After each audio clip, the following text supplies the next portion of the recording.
สวัสดีค่ะ and welcome to Thailand News Update.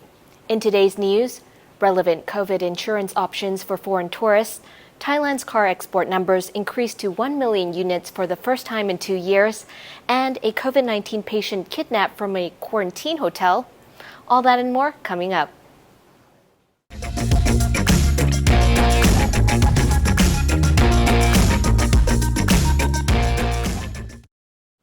The Thai government is working with domestic insurance companies to come up with more relevant COVID insurance options to foreign tourists, whose own insurance won't cover hospital or hotel isolation if they end up being quarantined with an asymptomatic infection.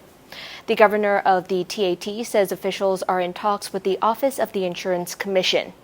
Yuttasak Supasan says they're trying to price premiums starting around 800 baht per person to cover the cost of hotel isolation, which can cost anywhere from 30,000 baht and up, depending on the hotel and where it's located. The CCSA last week announced that if tourists are not fully covered by their own insurance policies, they must cover the expenses themselves. Since Test and Go was introduced in November last year, there has been numerous cases of people fleeing their quarantine detention, as well as squabbles about who is responsible for paying the bills for extended stays. Despite threats to Thailand's economy, at least car exports are expected to increase to 1 million units for the first time in 2 years. In 2020, when Thailand was first hit by COVID-19, car production for export dipped to as low as 704,000 units, down from 1 million units the year before the pandemic started. In 2021, the export numbers rose to 957,000 cars, and the Federation of Thai Industries attributed the growing output to increased demand from some of Thailand's biggest car importers. Thailand remains a major car manufacturing nation, especially in the pickup and work truck segment. Total car production in 2021, including for domestic consumption, stood at 1.68 million units, an increase of 18% from 2020. But there may be some challenges ahead if the world's semiconductor shortage is not settled, or if there's any further surprises emerging from the global pandemic. Thai border patrols have arrested 107 Burmese migrants for allegedly crossing the border illegally into the western province of Kanchanaburi. They crossed into Thailand seeking jobs here. Authorities also arrested one Thai guide for providing assistance to people illegally entering the country.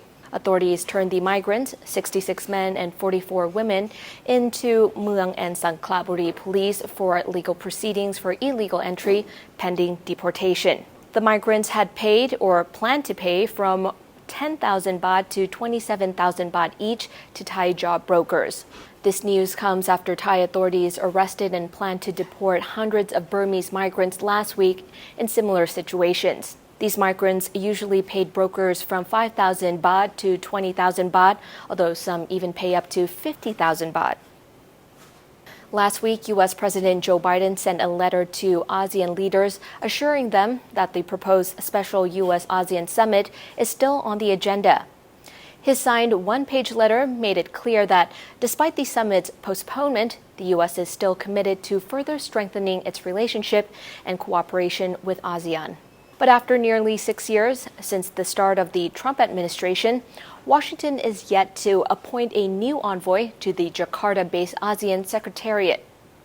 During the ASEAN summit in October, Biden invited the ASEAN leaders to Washington for a special summit, which was scheduled to be held this month. It has now been postponed and no new date has been set, raising fears that this special summit might not take place, due apparently to the mounting domestic challenges facing from the Biden administration.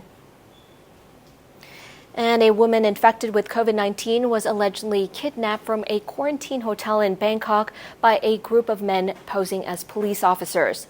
The 55-year-old father filed a report with police on Saturday, claiming that his 23-year-old daughter was kidnapped by a group of men, claiming to be police. Apparently, one of the suspects has fallen in love with the woman, but she decided to step away after finding out that this man was hot-tempered, according to reports in Thai media. The woman tested positive for COVID-19 on January 15th and went into isolation at the ST Holiday Hotel in Bangkok. The woman says she never told the man she went into isolation. But 5 days later, a group of 3 to 4 men came to the hotel claiming they were police officers, and the woman was wanted on theft charges for stealing 1 million baht. The men, who were not wearing police uniforms or PPE gear, asked hotel staff and nurses to deliver a document to the patient saying she is under arrest. The men then forced the woman to a condominium. At some point, she was able to contact her father to get help, and emergency responders rescued the woman, bringing her to a hospital for the rest of her COVID-19 treatment. Police, this time real police, are gathering evidence in the case. Following the outcry from socially conservative groups, South Korean electronics giant Samsung has withdrawn an online advertisement in Singapore that portrayed a hijab-wearing Muslim mom hugging her drag queen son. The ad from Samsung's Listen to Your Heart promotion was allegedly accused of advertising homosexuality and transgenderism by promoting wearable devices like noise-canceling headphones and smartwatches, highlighting the mother's apparent loving bond with her cross-dressing son. One organization called it, quote, an unfortunate attempt to push the LGBT ideology into a large conservative Muslim community, end quote. Another criticism pointed out the ad's message of infinite openness and its potentially harmful impact on future generations of the majority Christian community, where ethnic Malay Muslims also make a sizable minority in a city-state dominated by ethnic Chinese. While there is rising support for LGBT rights in some areas of Singapore, there is also opposition to greater acceptance in the city-state, which remains conservative when it comes to religious morals. Samsung said it would remove the ad from all public platforms. The American pilot of an F-35 jet ejected as his jet crashed onto the deck of a U.S. aircraft carrier on the South China Sea, injuring 7. The incident happened yesterday. The pilot was conducting routine flight operations when the crash happened. He safely ejected. He was recovered by a military helicopter and remains in a stable condition. 6 others were injured on the deck of the carrier. 3 required evacuation to a medical facility in Manila, Philippines, where they are in stable condition.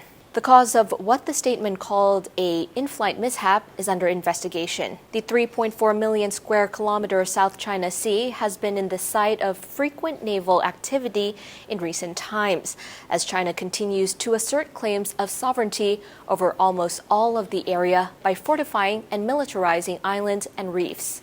Meanwhile, the U.S. military says they assert their right to operate freely in what they describe as international waters. China sent 39 warplanes into Taiwan's self-declared air defense identification zone on Saturday, a day after joint U.S.-Japanese peacocking their naval firepower in the disputed area. And now for a quick update on the COVID-19 situation here in Thailand. The CCSA has reported 6,718 new cases of COVID-19 with 12 new deaths. According to the latest reports, there are currently 81,532 in care and 7,659 released from care within the past 24 hours. And that wraps up the morning news for today. Don't forget to subscribe to the channel to keep up with all the latest news around Thailand and the region. Also, click the boxes here to watch Good Morning Thailand and also Thailand News Today this evening. And in a couple of hours, the new content for Bounce will be going onto our latest channel. If you don't know that already, click below to see the link. I'll be posting a lot of challenges for you to see. So do check it out. Anyhow, that's all for me. I'm Natty from the Thaiger. Sawadee ka.